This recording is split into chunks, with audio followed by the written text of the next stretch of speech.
Well, we are here to discuss issues related to African development and specifically on women and also youth.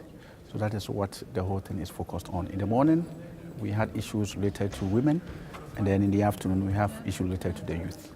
Well, what I want to put across is the fact that when we're talking about Africa, as I said in my intervention, we don't need to put Africa into one box. Africa is heterogeneous, and therefore the issues and problems are different. The problem that is confronting South Africa may be different from what is confronting Kenya and Ghana and, let's say, Tunisia. And therefore, when we are looking at the problem of, let's say, youth employment, we need to look at it from the country perspective. That is the first intervention. The second point is that even among the youth, they differ, because we have young people who are girls, we have boys, then we have also young people who are educated and those who are not educated. And therefore, policies and programs to support these people have to look at this background. For instance, if you want to provide some kind of support for a young person who has never been to school, it needs to look at, let's say, public works, which doesn't require any skills to be able to do that. But it will be different for somebody who has finished college and you want to provide some kind of support. That is supposed to be a different kind of angle. That is supposed to be something that you can do by growing the formal sector, because that is where their focus will be. So we look at it from that perspective, heterogeneous. We have different type of young people, and we have different type of characteristics as far as African is concerned in terms of countries. Given your emphasis on work being more than just a way of generating income and African youth as social actors, what do you think of the ILO systemic review's finding that interventions promoting entrepreneurship are most effective? Well, as far as I'm concerned, it depends on how you look at it. Yes, some may be effective. In some instances, it might not be effective. Because as far as I'm concerned, entrepreneurship is not something that must be looked at as a strategy for all young people.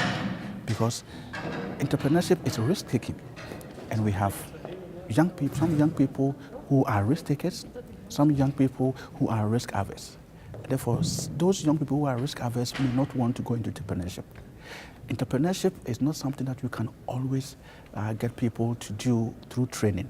Yes, you can train people, all right, but if they are not born to be entrepreneurs, if they are not people who can take risk, because the higher the risk, the higher the return.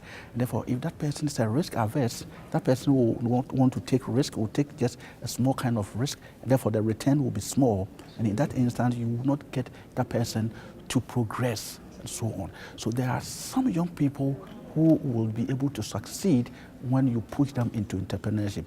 But there are other, and for me, a bigger proportion who may not necessarily be good in entrepreneurship. And of course, entrepreneurship is supposed to expand and employ other people. So if everybody is supposed to go into entrepreneurship, who is going to employ who to expand? So we shouldn't look at it as one size fit all for young people.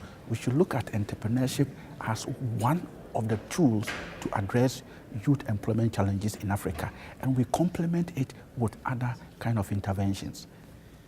Instead of focusing on creating job opportunities alone, how do you think social security interventions can improve the employment of African youth? Well, one thing that you see in Africa is that social security intervention is absent in many of our countries. With the exception of, let's say, South Africa and few other countries. If young people are looking for jobs, they don't have any kind of social security or social protection. No unemployment benefit, no unemployment insurance. And that is why you find many of our young people in some of these countries like Ghana, like Kenya, like Uganda, going into those kind of employment, which I consider them not to be productive. But then if you go to South Africa, where there is that kind of intervention, young people will not go into those kinds, because when they sit, they will get some kind of support. Therefore, they will wait till they get it. So there's two dimensions to it. When you have social security intervention, you get people not to go into some kind of risky ventures, but you then have many people being unemployed if the formal sector is not expanding fast.